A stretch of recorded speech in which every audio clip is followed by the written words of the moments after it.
স্টাসিউ channel থেকে আপনাদেরকে জানাই আন্তরিক শুভেচ্ছা অভিনন্দন। আমি সাবির খান। দর্শক, কেমন আছেন আপনারা? আশা করি ভালো আছেন। দর্শক, আজকে এমন একটি ভিডিও নিয়ে হাজির হয়েছি, সেই ভিডিওটি দেখে অবশ্যই আমার খুব খারাপ লাগছে। এবং আর কেন খারাপ লাগলো জানেন? আমরা কি একটাবার চিন্তা করি যে আমরা অবশ্যই একদিন মারা যাব? আমরা কি কখনো চিন্তা করি যে মারা যাওয়ার পর অবশ্যই কিন্তু হুজুরদের কাজ লাগে? যখন একটা মানুষ মারা যায় দর্শক, তখন কিন্তু অবশ্যই আপনারা জানেন যে জানাজাটা যে কোনো একটা হুজুরের মাধ্যমেই হয়।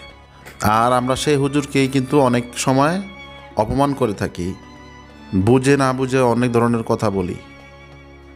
মানুষ বলতে ভুল ভুল করবেই, সেটা হুজুর হোক, সাধারণ মানুষ হোক, অসাধারণ মানুষ হোক, হিন্দু হোক, মুসলমান হোক, খ্রিস্টান হোক, সব ধর্মের সব মানুষই কিন্তু ভুল করে। কিন্তু হুজুররা ভুল করলে তাহলে তাদের সমালোচনাটাই বেশি করি আমরা। এটা কেন করি আমরা?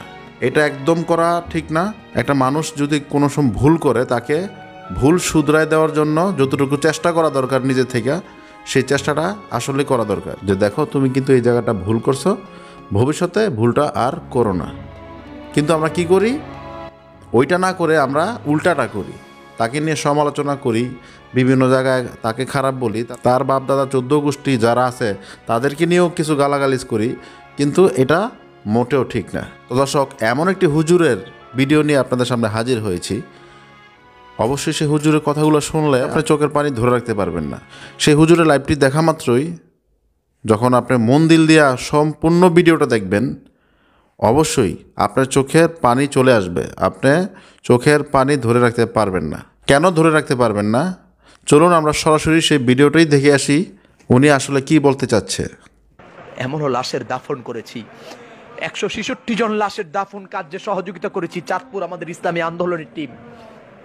এমনও লাশের দাফন করছি যেই লাশের মা বাবা সন্তান কেউ নাই, ঘরের চৌকাঠে লাশ ফলায় দিয়ে চলে গেছে।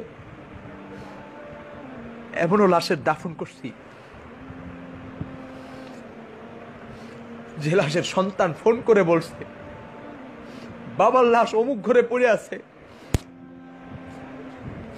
এসে ব্যবস্থা করে দিয়ে যান। কোথায় ছিলি তখন? ছাত্রলীগ, যুবলীগ, বাংলাদেশে আর একজন আছেন যারা যিনি এই কষ্টগুলা করছেন। তাকওয়া ফাউন্ডেশনের কিছু পিকচার দেখেছি, আবার এমন পিকচার নিজে তুলেছি। পুকুর পাড়ে লাশ পড়ে আছে, বাগানে লাশ পড়ে আছে, এই লাশের বাবা আছে, লাশের মা আছে, লাশের ভাই আছে। এই লাশ যেই রাজনীতি করতো সেই রাজনীতির লিডার আছে, সেই রাজনীতির বড় বড় নেতারা আছে। আজকে সেই লাশের পাশে কেউ নাই। কে দাফন করেছে? কে কবর দিয়েছে? কে গোসল দিয়েছে? এমনও লাশের গোসল এই 2 হাত দিয়ে দিয়েছি। গোসল দেওয়ার সময় তার গায়ে 108 ডিগ্রি জ্বর ছিল।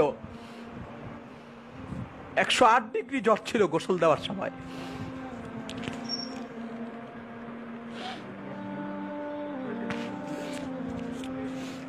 কলিজা ফেটে যায় দুঃখে। আজকে এমন এমন ব্যক্তির বিরুদ্ধে, যাদের নির্দেশে ওলামায়ে কেরাম এই কাজগুলো করতে, যাদের নির্দেশে আমরা এই কাজ করছি,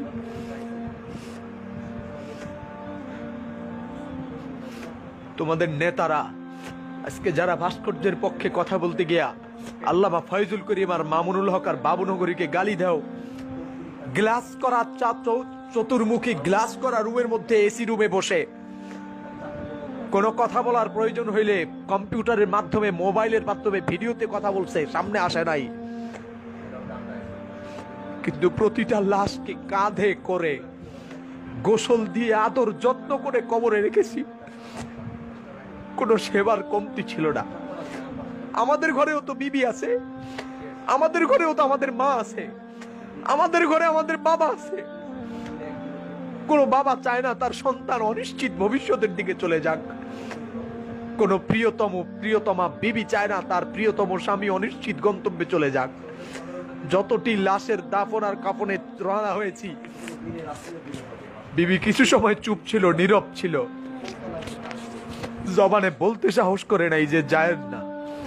কারণ সে জানে সে এমন এক স্বামীর ঘরে এসেছে যে স্বামী ইসলাম মানবতার ব্যাপারে কোনো ছাড় দেয় না, মানবতার প্রয়োজনে এগিয়ে যায়। ইসলামের প্রয়োজনে এগিয়ে যায়, দেশের প্রয়োজনে এগিয়ে যায়। আরে আমাদের বিবিদের তো আমাদের উপর মহাব্বত আছে, আমাদের সন্তানও তো আছে, সন্তানের উপরও তো আমাদের মহাব্বত আছে। তোরা বের হোস নাই, কিন্তু আমাদের সন্তানের মহাব্বতকে আমরা তালাক দিয়েছি, বিবির মহাব্বতকে লাথি দিয়েছি, বাবা মায়ের মহাব্বতকে বাবা মায়ের জায়গায় রেখে দিয়ে বেরিয়ে গেছি তোদের জন্যে। 166 জন লাশ চাঁদপুরে যাদেরকে দাফন করা লাশ ছিল, যারা ছাত্রলীগ করেছে, যুবলীগ করেছে, আওয়ামী লীগ করেছে।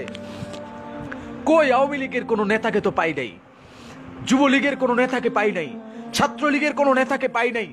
এতগুলো কষ্ট বুকে চাপা দিয়ে রেখেছি, নিজের জীবনকে বিপন্ন করে করোনার লাশ দাফনে এগিয়ে গিয়েছি, কাঁধে বহন করেছি, হাতে বহন করেছি, নিজ হাতে ডলে ডলে গোসল দিয়েছি।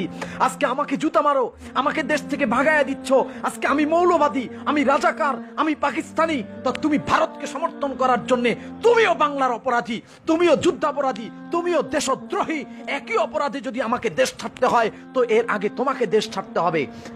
আমি যে দেশপ্রেমিক এর কোনো সন্দেহ নাই, আমার অসংখ্য প্রমাণ আছে, এ দেশে আমার অবদান আছে, আমার বাবার অবদান আছে, কিন্তু তোমার কোনো অবদান নাই। তুমি শুধুমাত্র আওয়ামী লীগ এই নামটাকে পুঁজি করে তুমি তোমার পেট বাঁচাচ্ছ, তুমি তোমার সন্তানের আহাল পরিবারের পেট বাঁচাচ্ছ।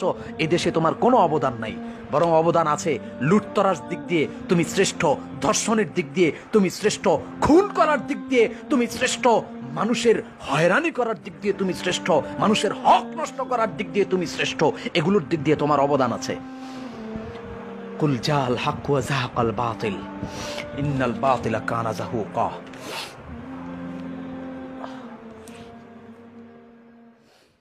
তো দর্শক, আশা করি ভিডিওটি দেখেছেন। যদি ভিডিওটি দেখে থাকেন অবশ্যই আপনারা লাইক অ্যান্ড শেয়ার করে পাশে থাকবেন, এবং এই ভিডিওটি বিভিন্ন জায়গায় আপনারা মেসেঞ্জারে, হোয়াটসঅ্যাপে, ইমোতে আপনারা বিভিন্ন জায়গায় সেন্ড করে দিবেন। আর হ্যাঁ দর্শক, যারা নতুন আমার চ্যানেলে আসছেন তারা অবশ্যই আমার চ্যানেলটি সাবস্ক্রাইব করে যাবেন, যাতে করে নেক্সট ভিডিও আপনাদের সামনে পৌঁছে যায়। তো দর্শক, আজকে এই পর্যন্তই। নেক্সট কোনো ভিডিওতে আবার দেখা হবে। আমি সাবির খান, আল্লাহ হাফেজ।